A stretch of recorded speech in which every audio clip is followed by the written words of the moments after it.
updating them since I'm no longer an agency person, and I'm certainly not at NASA, but I left them in there in case there are details that are of interest to you. And I'm happy to answer questions about this as best I can. And keeping in mind that since I left NASA, there are all new people in power in earth science, even though some of the same are still there. And there's an entirely new administration, so directions can shift. So let's talk about proposal writing first. I always chuckled when Eric Itzweer presented this slide because it was like, how much time did he spend thinking about this? But in essence, he's kind of right. Sorry, I'm just going to adjust my camera.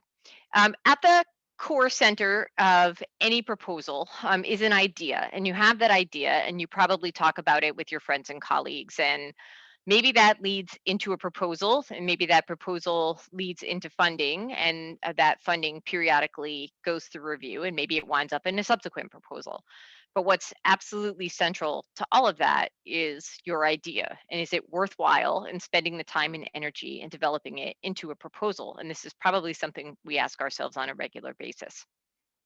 So I left this in as is. This is Eric and my fundamental principles of successful written communication. And if you knew Eric Itzweer, then you'll know the language being used is so Eric, it's not even funny.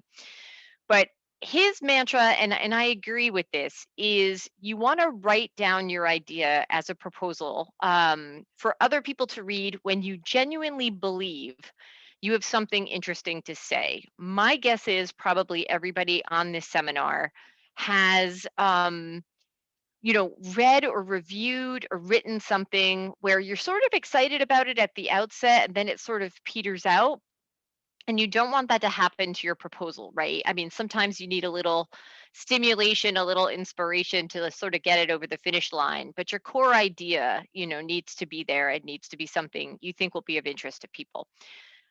You're going to laugh when I say some of this. Like if we were in the same room, I could almost guarantee the places where you would laugh. But the second bullet is identify clear science questions. I would guess, I was thinking about this last night, that I have probably read and reviewed between 20 and 30,000 proposals in my lifetime. Um, you would be shocked how many come in without a single science question, let alone a clear one that is actually answerable by what's written in the proposal. And this is usually the first part in the seminar where everybody in the audience starts cracking up because it seems so obvious. You'd be stunned how many times that's missing from a proposal. And know your audience is the next phase. So if you are submitting a proposal to the National Science Foundation and a specific program, then my hope is that you've gone online and you've read about that program to which you're responding, and you've read about the agency objectives, because what you would write to NSF is not necessarily what you would write to DOE and different programs within it, or USDA or NOAA or NASA or any of the other big institutions that you're looking to get money for your research from. And think about your reviewers as well. Where might they come from for your proposal? Would they be interdisciplinary? Would they be in just one area? Would you need modelers to review it as well as people who understand cyber infrastructure?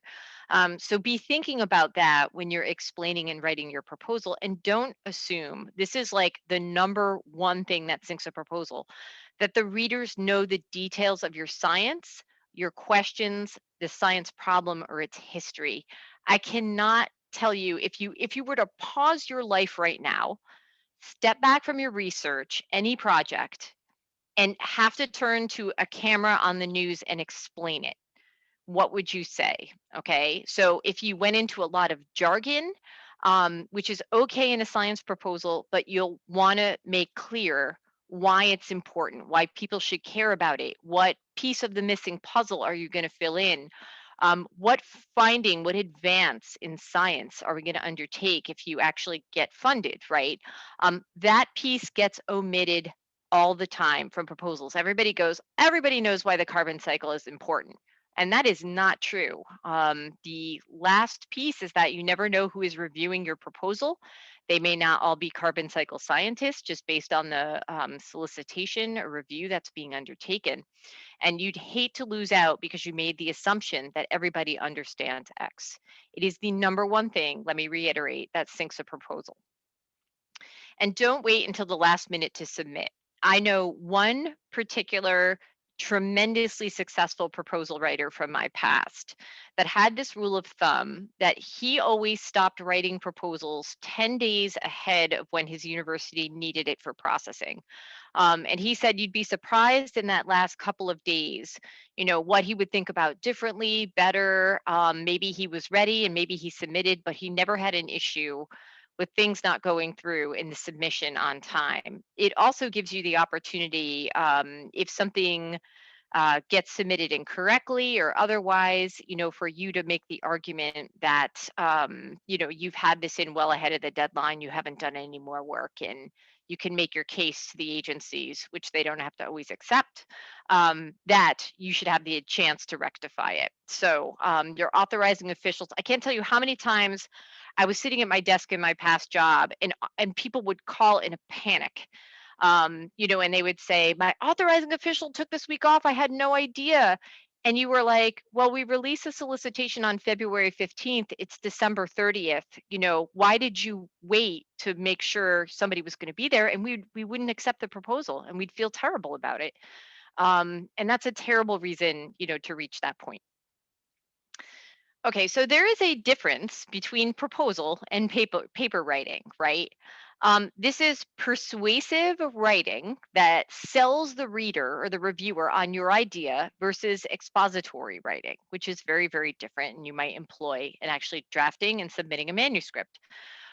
So don't treat that a proposal, like a paper that is missing its conclusions, right? You want to be, speculative. You want to tell the reader, the reviewers in your proposal, where that science is headed, what you might find out.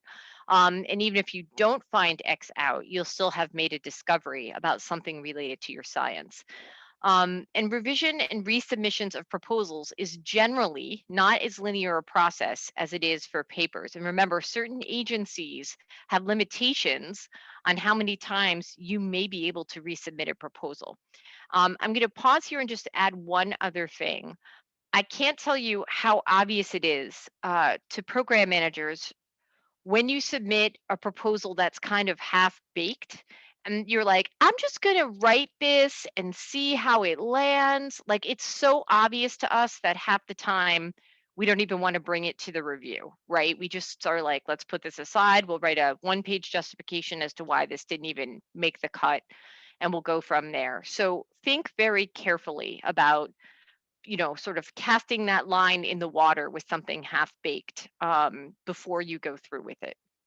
And I also want to reiterate on that point that your program managers at all agencies are civil servants. They're there to serve that purpose of you making an appointment or calling them and just saying like, hey, Paula, can I just talk to you about this science? Because it's like a totally half-baked idea and I'm not sure where to stick it or where to emphasize it or what part of it I should maybe focus on. That's our job as program managers, right? Is to actually have that conversation with you as many times as you need it. And as much as people are like, oh, I don't like to call program managers or send them an email. Yeah, they're really busy, but that's also their job, right? So don't be afraid of doing that.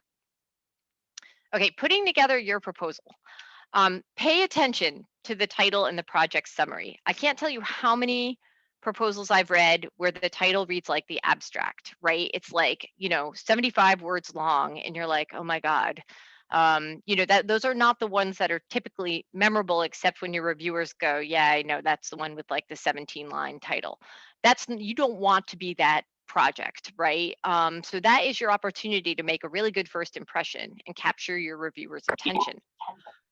Lay out the main idea right up front. Again, think about, why should people care about this? If I were turning to my parents, my siblings, whatever, and trying to explain this, how do I do this without jargon? So lay that all out and the expected outcomes very early on. Be clear about how your study fits that big picture and answer the questions, so what? And set up the problem scientifically with a very strong background section, right? What's motivating you to undertake that work? Start at the beginning and be brief and just tell people, for decades, scientists have been trying to address X problem. And over time, we've discovered, Y, Z, and A. And what piece I'm trying to go after is this piece, and this is why. So, don't overdo it. You don't need to be hyperbolic in what you describe. You need to know the literature, but don't try to include every reference, right? Key references for big picture approaches and problems are probably all you need to hit. Yes, you may encounter a reviewer who's like, they didn't cite my paper. Okay, the rest of the reviewers are going to see through that, as is your program officer, who's ultimately going to be the person who makes the recommendation to the selecting official. So don't worry too much about that, but do make sure you hit key references. Um, I know you're going to laugh, but I can't tell you how many times I've read proposals where I can't even read the figures or the tables. Like the font is like, 2-point font that didn't print out well. Their axes are unlabeled and you're kind of guessing at what's there. And my God, wouldn't that completely suck to have a proposal that is brilliant science and did not make it past the good stage because nobody could read your figures? I mean, that is so preventable to me. So please, take a look at those before you submit. And then anything in the guidelines for proposals like font size, margins, proposals come in, they'll be in like 8-point font. And you'll be like, not only do I not want to read this, nobody else does. So I know how hard it is sometimes to be succinct and cut out those pieces of your proposal that are not important, or to say like, well, Fastlane or Inspires let me submit, 17 pages, even though I was supposed to be limited as 15. I just stop reading after 15 or 10, right? So I just won't read those because that's not fair to other people, and neither will your reviewers. So think, about that before you go into breaking the rules. Okay. Make sure you read solicitations from any agency from cover to cover before you start to frame your response.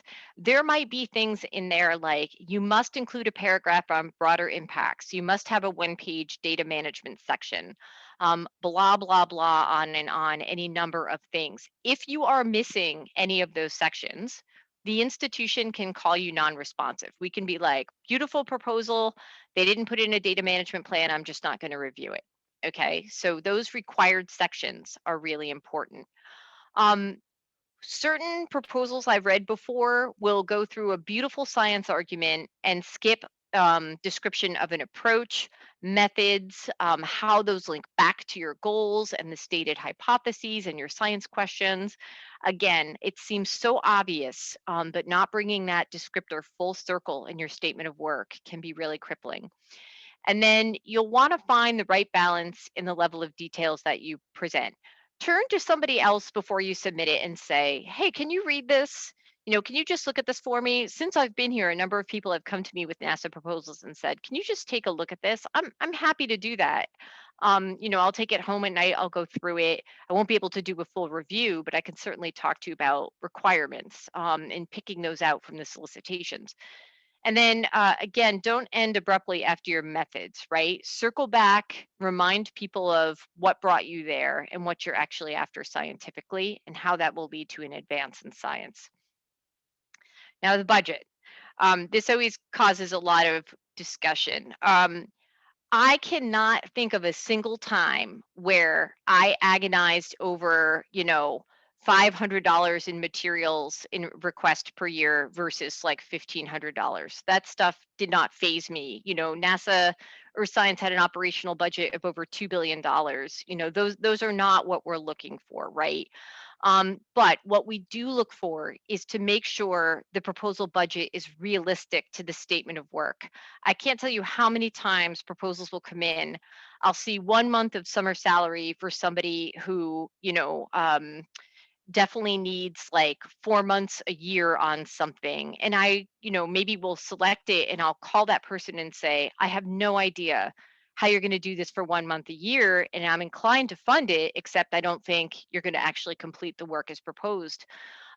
So be realistic relative to what you're proposing. If you need equipment, if you need time, if you need technicians, if you need students, be real and put it all in there. Because I have gone back many times in my career and added money, time, other assets to proposals when I just thought they would never be successful without it.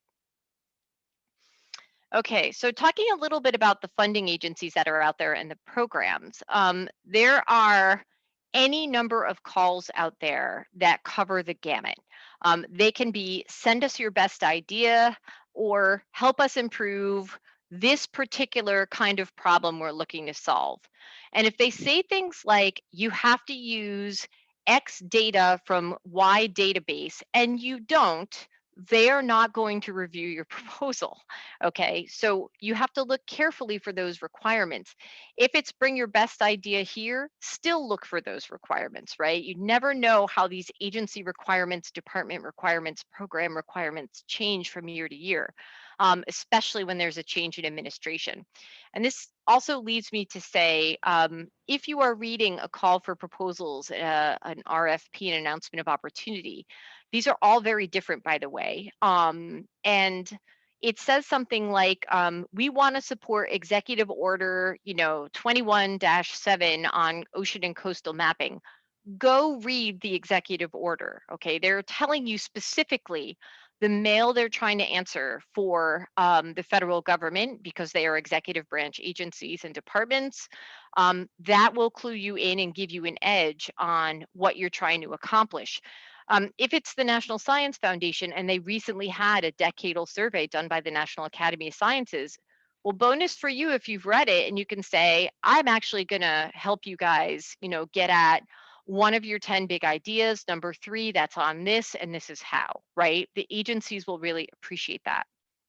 What you want to be careful with is not shooting the moon. So if a solicitation comes out and there are 10 topics in which the department or agency or program is interested in, you shouldn't try and do all 10, right? It is okay to choose one. In fact, I would highly recommend that you just focus on one, maybe two, and say, I'm going to do this one really well, rather than be like everybody else and try and hit all 10, which is not what they're looking for, right? They're giving you 10 options of areas where you could request funding, not, you must hit all 10. So look at that carefully.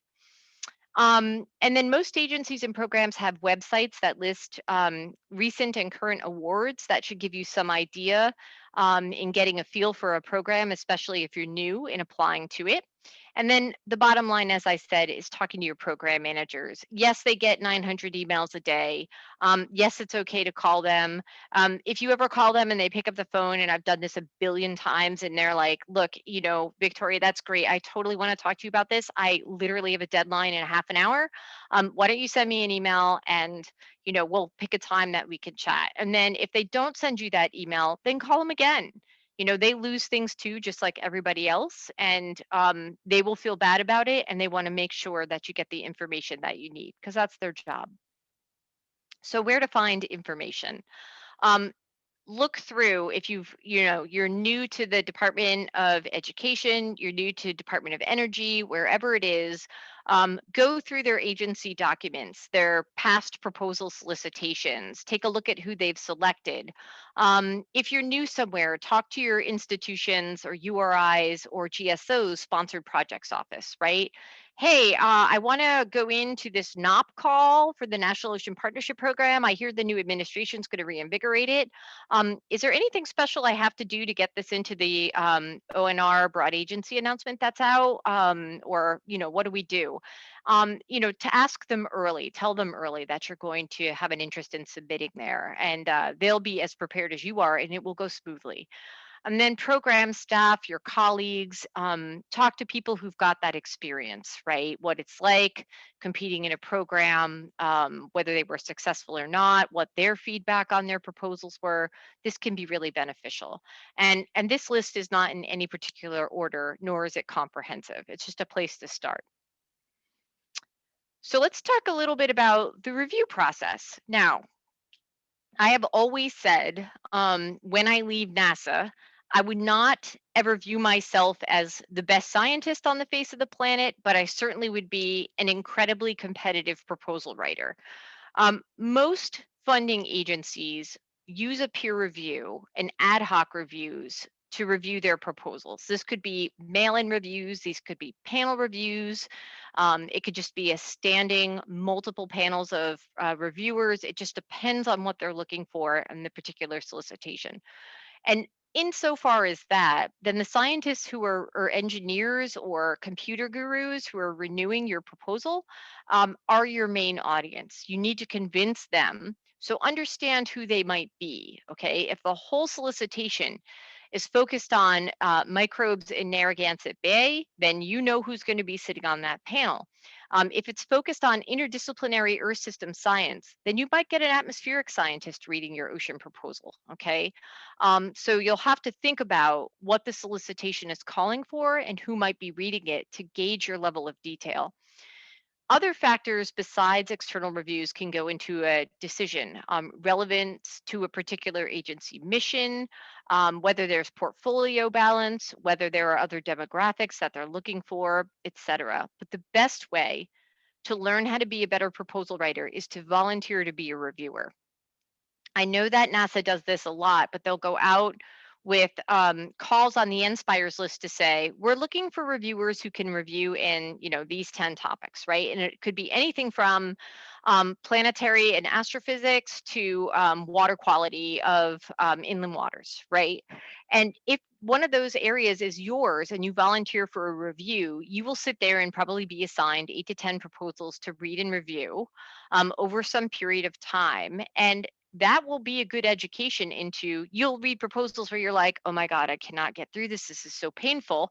And then you'll read proposals where you're like, this one, no, this one's amazing. I totally get it. And when those pieces start to fall into place, when you have some experience doing that, it's very helpful. So, who are your reviewers potentially? And I know many of you have probably served in this capacity, but they're busy, just like you. Okay. So, try to make their jobs easier, right? Try to be very straightforward and meet all the requirements in the proposal or solicitation. They're also writers, right? They're just like you. So, they know how to write and they certainly can identify a good proposal when they've got one. They look for a logical progression of thought, right? And have little patience with tangents. I know sometimes when we're writing about our work, we will go down some rabbit hole where we're like, how can I omit this? This is so important. And sometimes I find when I do that, I go back and I take that paragraph that I'm like, oh, I can't get this under a paragraph. And I go, what's the one line out of this that I'm really trying to say? And sometimes that's enough, and I think that's where we can actually cut down on all the extraneous detail that we've put into a proposal that we really don't need. And as a reminder, not all reviewers are going to be experts in your field, especially when you get into multi or interdisciplinary science. So keep that in mind. I can't tell you how many reviews I've sat in at NASA where we do Earth system science. And people who are in atmospheric chemistry or maybe geodesy have gone like, I've heard of plankton and I've heard of phytoplankton, but I don't really understand their role in the ocean's ecosystems, right? And what a crappy reason to miss that opportunity, right? You could have explained what phytoplankton or plankton are in less than like 4 words, and filled that in for them. And they have to, like, if you do enough of those where the reviewers have to go constantly and look up stuff for you, at some point they're going to stop and start marking, the grades down on this. And so reviewers, as you guys know, you are all trying to do your best in this when you serve. Listen to what they're trying to tell you, especially in your reviews, even if it's not constructive. And we're going to talk about that in just a minute. I will just tell this one story that the first manuscript review or proposal review I ever got back, was that moment where you're just so pissed off that they didn't understand you and it's their fault. Right. And then I turned to a very experienced person after that and I said, can you just read this? And literally in the page and a half review, they underlined 2 things and they gave it back to me and they said, all the other stuff, these 2 points are actually really critical. So they sort of the senior person just sort of went through all the extraneous crap in there and just pulled out 2 points that really were detrimental to the proposal I had written, right? And that's how you want to train your brain. So when you're actually in that role as the reviewer, when we send you or the agency send you an invitation to review, whether it's mail, panel, or otherwise, let them know yes or no. I swear to God, the ability to actually get people to do reviews has been so hard over the last 10 or 15 years. People are overwhelmed. They're inundated with requests. In some sense, I miss the days where you would submit a proposal or a manuscript for review, and you were like, woohoo, this is off my desk. I won't have this back for like 2 months. And then like 3 days later, it's like back on your desk. And you didn't even have an opportunity, to recover from whatever it was you submitted, right? Because in the electronic age and in the connectivity age, we're always on. So please, respond to those for the agencies. They'll really appreciate it, and tell them, oh my God, I'm so busy over the next month, but if you get me on the next round, I'll be happy to do some mail reviews for you. People remember who you are when you're constructive and kind and supportive like that. And don't guess about a real due date. I had this rule at NASA. If people, would say, oh my God, I know I'm late by a day, just give me one more day and I'll do it. And I would just be like, how much time do you really need? Do you need another week? Do you need 2 weeks? Do you need 10 days? Just tell me. Don't give them, I'll have it for you tomorrow. It puts too much pressure on yourself, right? Tell people when you'll actually have X action done. And they'll go, okay, great, Victoria, you need another 10 days. I will mark that April 10th, you'll have this to me, and just keep me posted if that seems like it's going to be delayed, right? That's all it takes to sort of engage. And conflicts of interest are always big. You should always ask people, like, I have had, you name it, everything under the sun, every person come to me and say things to me like, um, I'm dating this person, or like, I used to date this person, or I really hate this person. I mean, I've had the most random smattering of conflicts of interest, from minor to major over the years. And, the job of the program managers and the selecting officials is to keep your confidence. What I know about probably, uh, thousands of earth scientists is endless, from their business connections to otherwise, and it's your job to sort of disclose that stuff, even if it's a little bit embarrassing. It's our job to keep it quiet. This is a big one. As a reviewer, you'll always want to review the proposal in front of you. When people miss making those scientific, technological, or other connections to certain objectives, you'll go, oh, if they had just put in this, like, or I know this field really well, and I know the relationship of, this species of phytoplankton to this type of zooplankton, even though they didn't say it, that's writing the proposal for them. They didn't say it, so you need to comment accordingly, because that's how they get better at writing a proposal, right? That's how we improve and provide positive feedback. So always review that proposal in front of you and be constructive in your comments. What's also absolutely critical, I guarantee you everybody on this call has had this happen, where you get a review or something, feedback on a proposal, and it's like, you know, fair, this is the worst proposal I ever read. And you're like, well, thanks. That doesn't really help me. What about it was so crappy, right? Can you be specific relative to the review criteria that are out there? We're going to talk about that in a minute. Or it was excellent across the board. Like, what was it that was so excellent? Is it the science? Is it the grantsmanship?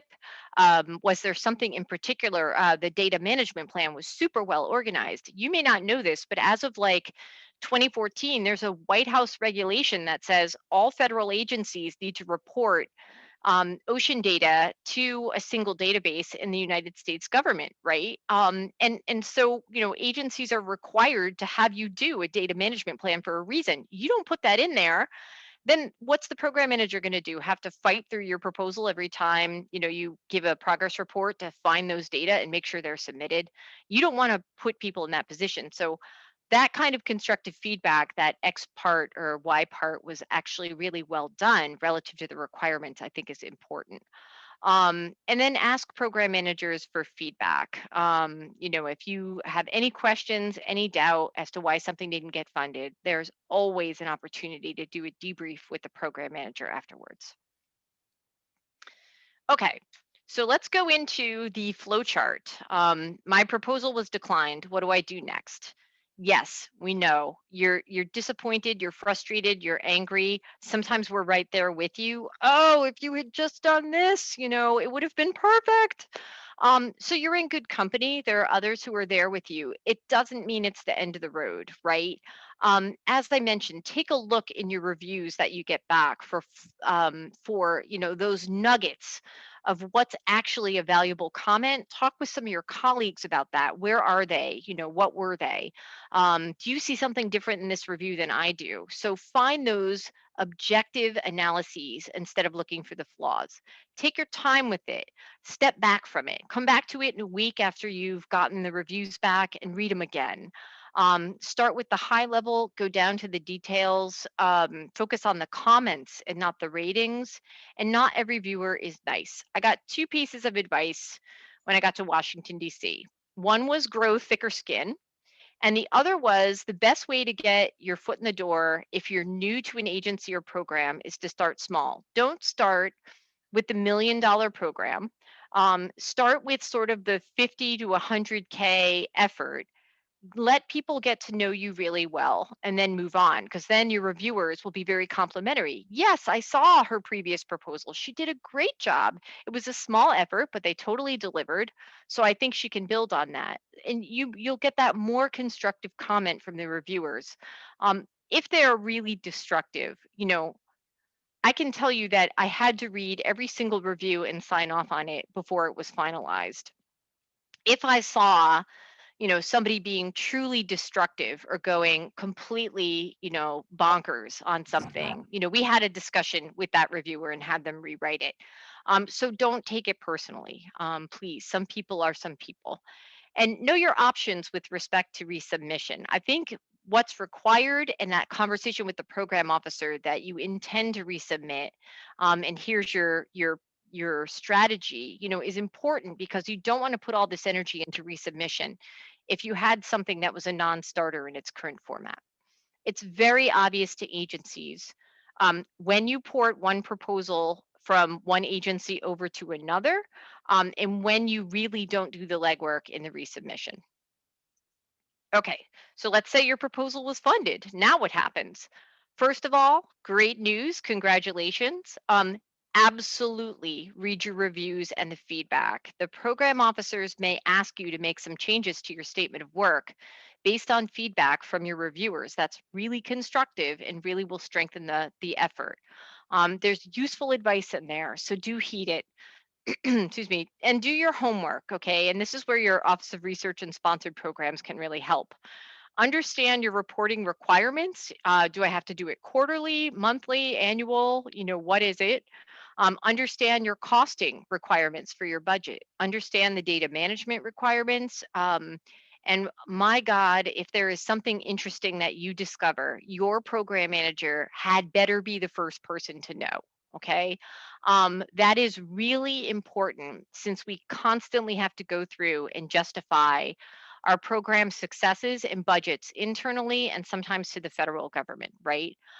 So making sure that you're constantly interested in telling your story, your press releases, showing your findings to your program manager, big reveals, even incremental funding, incremental progress is absolutely critical. And certainly know when to ask questions and where to direct them. And don't be afraid to get passed around to a couple of people before you find your answer. That's how everybody gets to know you and you get to know everybody.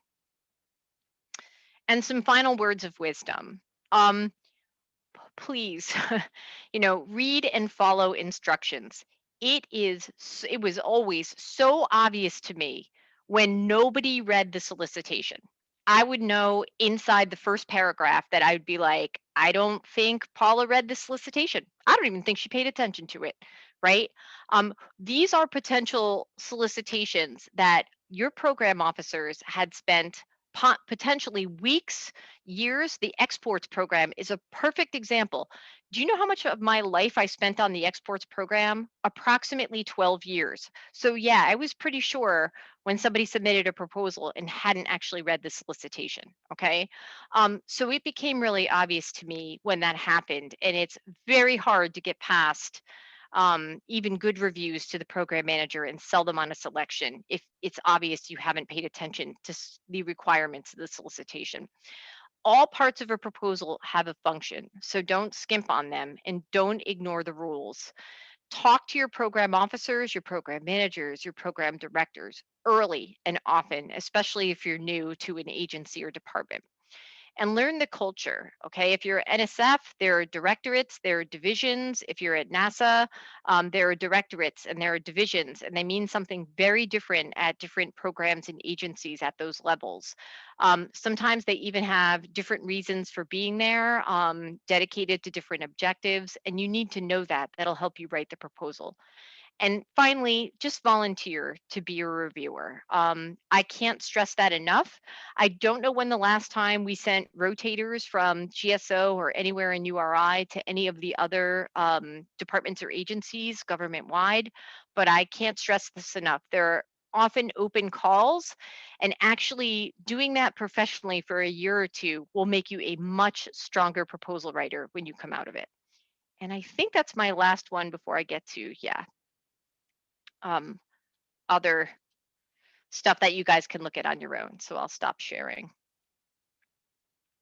Sorry. Great. I'm happy to Thanks so answer much. questions if I can. Yeah. Absolutely.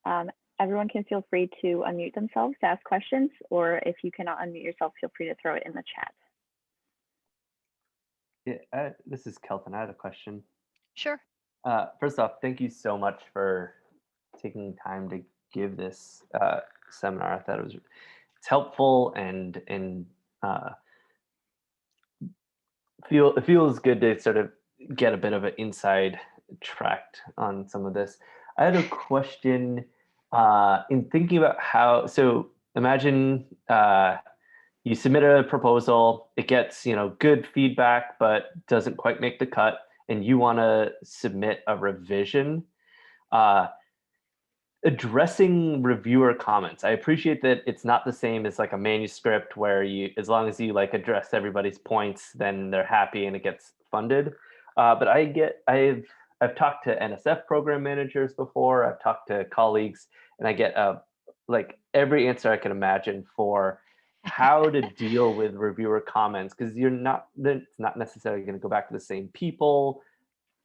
Are you revising to make them happy, or should you, yeah.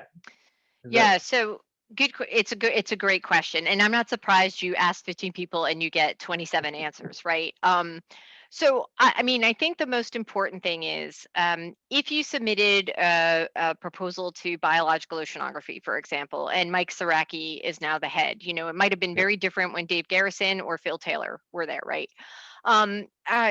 Remember that you are selling that proposal to your reviewers. It's a really rare thing.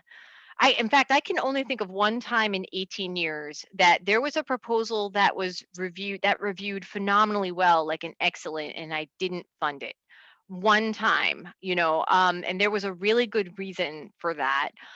So I would say, take a look at your reviewer comments and make sure you address them, right? If there's anything like, um, a reviewer missing a critical paper that they're like, oh God, they totally misunderstood my writing. It is always good to call the program officer and say, I understand everything that was spelled out in my reviews, but there's this one part I'm really worried about. How do you suggest I tackle this one? Right. Mm-hmm. And then, it sort of puts the burden on your program manager, because if that were to be the spot where you hung up on the resubmission, you could be like, Mike, we talked about this and I did what you said, and still it hung the reviewers. So, I want to have that conversation, right? I think you've got to tackle the big picture, high level thematic areas. I mean, if it's like, Kelton missed, put in 3 spaces after every period, and that's Yeah. so 70s, that's one thing, right? But you want to Yeah. make sure you hit the science at the really high level that was tackled. And God forbid you're missing like a section of the proposal. Well, you really need to remedy that if it's required the next time, right? Yeah, Does I can that see those. answer? Yeah. Yeah. So I guess I don't want to take up everybody's time. I guess one of the challenges I find is like, for instance, you get a bunch of, very goods and excellence, and you read through and it's like, okay, I can easily address these. It's like finding the balance of, if you're going to resubmit a proposal, it can't just be minor tweaks and changes. It needs to be like substantial revision. And then you read through the reviews and they're like, oh, these are like very solvable small things. Like how Th- much am Very I going to get in solvable trouble for? small, no. Very Okay. solvable small things are what sink proposals. So don't overthink it. Okay. Okay. That's the bottom line. Okay. Thank you. Yeah. Hi, Kay. Are you waving your hand? Okay. There are also Sorry, questions in the I have chat. 4 panels, and yeah, there's a question in the chat too. So Victoria, I don't know if you want me to look for people's hands. I saw Kay had his up. Yeah, Kay can go ahead. Oh, is it okay? Thank you. Yeah, just thank you very much for the great lecture, and I found it really helpful and inspiring. I have a simple question, which is, what do you think are the major differences between NSF and NASA? I got some experiences with NSF, and I wonder how much I could relate my experience to NASA proposal submission. Mm-hmm. Like, yeah. I would say the number one thing that sets NSF and NASA apart is that NASA requires that you use Earth observing satellite data and potentially NASA Earth observing satellite data as a primary research tool.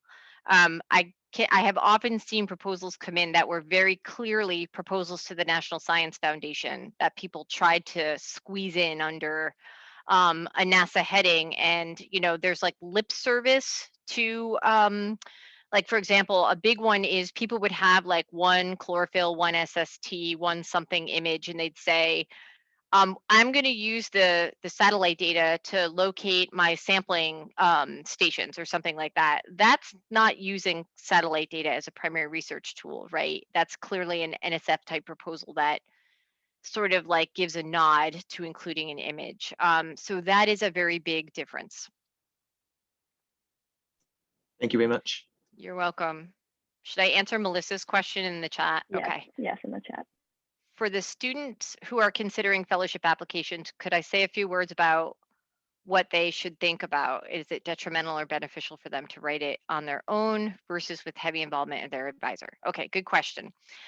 Good 2 questions. These types of requirements for some of the agencies and departments change. And I know that NASA, for example, just went through a big revisit of the requirements of the fellowships that go to the entire agency and sort of combine them. And they're no longer fellowships now, they're grants or something changed in whatever. So I think it is fair to say, we all expect like if we're mentoring our students correctly, there should be heads put together on developing everything from the idea of the proposal to the actual product that gets submitted. Okay. As you guys know, some students are ready to go off on their own and write a draft student fellowship proposal, and some need help, right, and are earlier in their career, potentially maybe not as mature in their comprehensive thinking and need a bit more oversight. And so I think it's very fair when the advisor takes a bit of a heavy hand in guiding the student. It becomes really obvious when the advisor has written the proposal, right? Because I'm like, oh, Melissa Oman, yeah, I read her last 6 proposals. This sounds remarkably similar. In fact, let me go look at them and put them side by side. I can tell it's a lot of the same language and things like that. So you'll want to avoid taking over for the student. And it's finding that sweet spot between mentorship and actually doing the action for them. So that's not exactly specifics associated with an answer, but I think advisee engagement is really important there.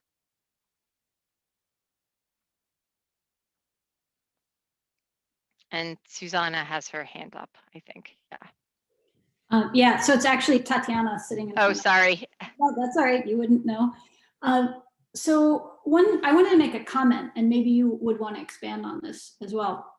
But one of the things that I have found very helpful myself, and I've recommended to junior faculty, is not only to review proposals, but also go serve on a panel, because then you have to read like 15 or 20 at once, and you have to hear the conversations that happen, sort of the backroom conversations about these proposals. And you've sat through so many of those, so I thought you might want to comment a little bit more on that.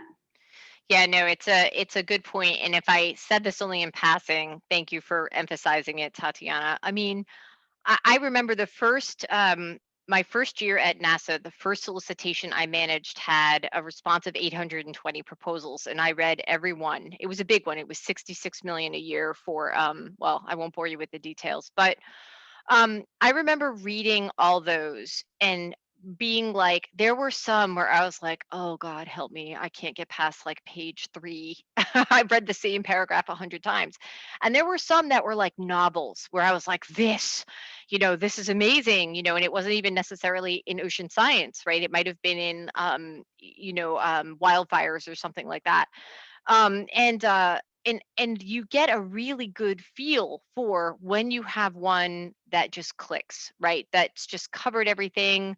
And that's the point where you go, okay, the pieces are starting to fall into place for me. So, when there are opportunities, or when you see your program officers, if and when we're ever able to travel again, at Ocean Sciences or AGU or otherwise, surf, whatever your community is, volunteer, just go to them and say, here's my card, my name, my number, I would love to review for you someday.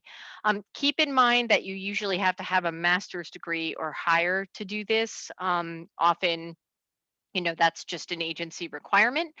But you can do it once you are at sort of the postgraduate level. And that's a very, very valuable experience, because it does make you a lot more competitive in writing proposals.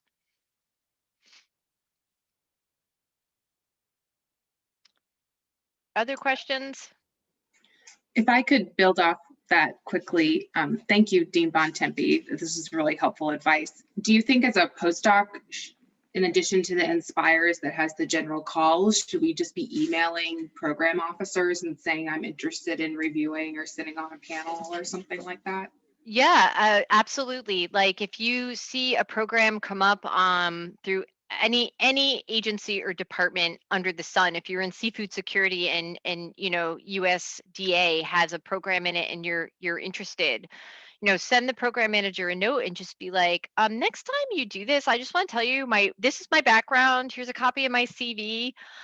Keep it short and just say, I'd love to review sometime. And I guarantee you they'll call you at some point, so if it's especially a program you want to get into, where you're just like, oh, I keep missing on this, I want to actually, break into new ground, or you want to get into hydrology and you're like, oh, DOE, I'm so close. It's boots, not boats. How do I do that? Go and call them, and just say, I really want to break into this. So, or just send them an email, and put in the subject line, like, I want to review for you, so they see it right away, and they will pay attention to that. We always did. Kelton? I don't want to jump lines since I already asked one if other people have it, but if there's a lull, I have another question. Okay.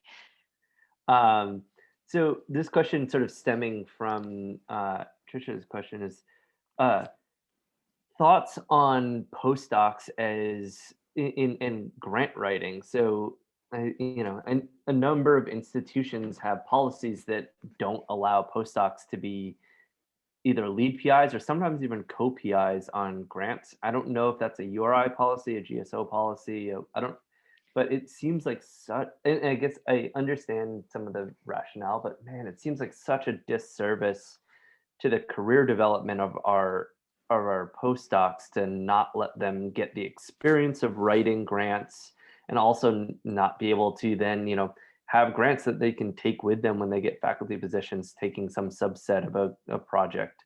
And I understand that there are challenges, but I'd be interested in your thoughts and what, what we can do, because it just really seems like a missed opportunity for career development. Yeah, no, I agree. I think it's usually based on the institution submitting the proposal, right? As long as, and I could only speak in my experience at NASA and a little bit about ONR and NSF, like they were my biggest partners in everything, among those agencies. And as long as the institution submitting the proposal recognizes the PI submitting the proposal as able to be a PI, they were fine. I used to get proposals from certain institutions where the postdoc was the lead. Sometimes they were the co-I and a full faculty member had to submit. Sometimes research faculty all the time was fair game. And so it really is up to the institution and giving them PI status. And once the institution recognized it, the agency would accept the proposal. I will say one other thing related to something you said. Keep in mind that awards are given to institutions and not people, okay? So if Kelton, you had a superstar postdoc who was like, woohoo, I got this, and now I'm going to go do a second postdoc at MIT, URI might say, yeah, you can't take that award. It's ours. We have the right to give that to Kelton, who's the co-I. And Kelton, if you don't want to be the PI now that this postdoc is leaving, then we'll find somebody else. Okay. Now I have had it happen twice in 18 years, only twice, but it still happened where the institutions fought that and kept the award, even though the faculty member or the postdoc was leaving. The intellectual property actually is retained by the institution, and it's unfortunate, but it does happen. So just think about that. Okay, and so at URI, as far as I can tell, postdocs are not even allowed to be co-PIs on like NSF or NASA proposals. Do you know if does anyone know if I'm wrong about that? I actually don't know the answer, but I'll write it down and find out Okay. because I should know the answer to that. Paula, Maybe. this Yep. is Jane. Hey, Jane. I can jump in on that. Sure. Postdocs certainly can be co-PIs, and They they can can, be okay. the lead PI so long as there's a faculty member serving as the co-PI. Okay. That's great. That is not what I was told by our previous administration. So that is useful information. Thank you. I think that some administrators, even if the institutional rule is there, some administrators at the dean level, and I'm not accusing Bruce of anything, may say that risk may not be worth assuming. To me, I think if the postdoc seems like they've got it and the faculty member, as Jane said, is there backing them along the way and mentoring them, I say go for it. I think it's a great way to get that experience. Perfect. Thank you. Yep. And you guys know where to find me if you have other questions. It's not like I'm going anywhere that I'm aware of anyway. So it's been fun though. I'm glad we finally got a chance to do this. I've been promising or threatening to do this for a while. So and the rest of the slides, Hetty Edmonds and I had a talk last week, and she's like, yeah, leave the NSF ones in there. If anybody has any question, they know where to find me. So, and if you're interested for students and otherwise, before the next Ocean Sciences meeting, which I'm a co-chair of in 22, they'll do this sort of seminar series again, and it'll have updated information. Hopefully it'll be, it's usually a NOAA, an ONR, a NASA, and an NSF representative. So there'll be updated information, hopefully. Great. Well, thank you again, Paula, and thank you everybody for coming. And next week we will have Kate Furby with us. So I hope you can join again next week. Thank you. Okay. Bye. Thank you.